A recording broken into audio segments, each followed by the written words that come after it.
যখন তারা পিঁপড়ার উপত্যকায় আসলো তখন একটি পিঁপড়া বলল, ওহে পিঁপড়ার দল, তোমাদের বাসস্থানে ঢুকে পড়ো, যাতে সুলাইমান ও তার সৈন্যবাহিনী তাদের অগোচরে তোমাদেরকে পিষে না ফেলে।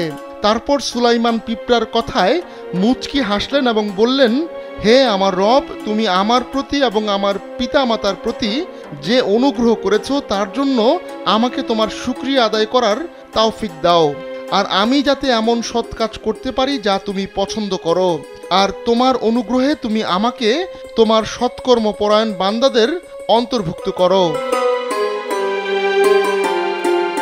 আল্লাহ তাআলা তার ক্ষুদ্রাতি ক্ষুদ্র মাকলুকের ব্যাপারেও অবগত। জেনেক্সে শিফট করো, লাইফকে লিফট করো। তাই পবিত্র কোরআনে সূরা আন-নামলে এভাবেই পিঁপড়াদের কথোপকথন সুস্পষ্টভাবে লিপিবদ্ধ করা হয়েছে।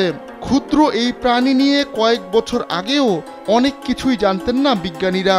তাই পবিত্র কোরআনকে অসার প্রমাণ করতে একদল বিজ্ঞানী পিঁপড়ার জীবন পদ্ধতি নিয়ে গবেষণা শুরু করেন।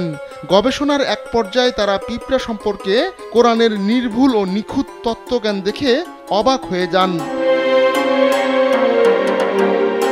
মানুষের মতোই পিঁপড়ার সমাজ, সংসার ও রাষ্ট্র ব্যবস্থা রয়েছে। নিজস্ব বাজার এবং উন্নত মানের যোগাযোগ ব্যবস্থাও রয়েছে তাদের। তারা খাবার সঞ্চয় করে, আবার পচে যাওয়ার সম্ভাবনা থাকলে শীতের দিনে তা রোদে শুকাতে দেয়। মানুষের মতোই পিঁপড়ার মধ্যে যুদ্ধ বিগ্রহ ঘটে এবং চরম প্রতিশোধপরায়ণও হয়ে থাকে তারা। পিঁপড়া মানব খ্যাত ডক্টর ই.ও. উইলসনের ভাষায়, পিঁপড়ারা মানুষের মতোই তাদের মৃতদেহ নির্দিষ্ট স্থানে রেখে আসে। এই কাজ করার জন্য নির্দিষ্ট কর্মী বাহিনীও রয়েছে তাদের।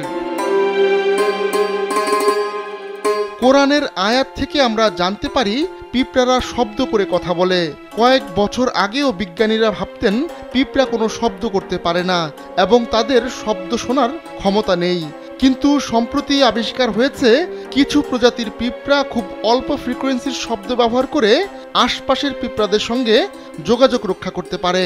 পিঁপড়াদের যোগাযোগ ব্যবস্থার আরেকটি প্রক্রিয়া হলো ফেরোমন। যোগাযোগের জন্য স্পর্শকেও ব্যবহার করে থাকে পিঁপড়া। এটা হয় অ্যান্টেনা আর প্রথম জোড়া পায়ের মাধ্যমে। অ্যান্টেনাতে স্পর্শের মাধ্যমেও পিঁপড়ারা পরস্পরকে চিনতে পারে। পিঁপড়া নিয়ে বিজ্ঞানীরা গবেষণা করে জানতে পেরেছেন তাদের সমাজ নারী প্রধান, অর্থাৎ কাজ বাজ থেকে শুরু করে প্রজনন সবই তাদের কাজ। রানী পিঁপড়ার জন্য খাবার সংগ্রহ করে নারী পিঁপড়া, আর সেই খাবার এবং রানীকে পাহারা দেয় পুরুষ পিঁপড়া, অর্থাৎ পুরুষরা সৈনিক আর নারীরা শ্রমিক। খাদ্য সংগ্রহ অথবা বাইরের কোনো কাজে নারী পিঁপড়ারা যখন ব্যস্ত ছিল, ঠিক তখনই সুলাইমান আলাইসাল্লাম ও তার বাহিনী এসে পড়ে।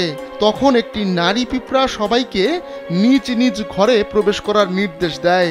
নির্দেশের ধরন থেকে বোঝা যায় এটি একটি রানী পিঁপড়া ছিল, তবে এটা অন্য কোনো নারী পিঁপড়াও হতে পারে। আগাম বিপদ সংকেতও বুঝতে পারে পিঁপড়া, আর সে অনুযায়ী নিজেদের বাঁচানোর সর্বাত্মক ব্যবস্থাও নেয় তারা। ভূমিকম্প প্রবণ এলাকায় লাল পিঁপড়ার ওপর 3 বছর ধরে গবেষণা চালিয়ে দেখা গেছে তারা আগে থেকেই বিপদ বুঝতে পারে। আল্লাহ তাআলা কোরআনেও সেই কথাই বলেছেন। পিঁপড়ারা সুলাইমান আলাইসাল্লামের আগমন এবং বিপদ সংকেত বুঝতে পেরেছিল, আর তখন হাজার হাজার পিঁপড়া থেকে শুধু একটি নারী পিঁপড়া এ নিয়ে সতর্ক করে দেয়। আহমদুল্লাহ শিকদার, কালবেলা।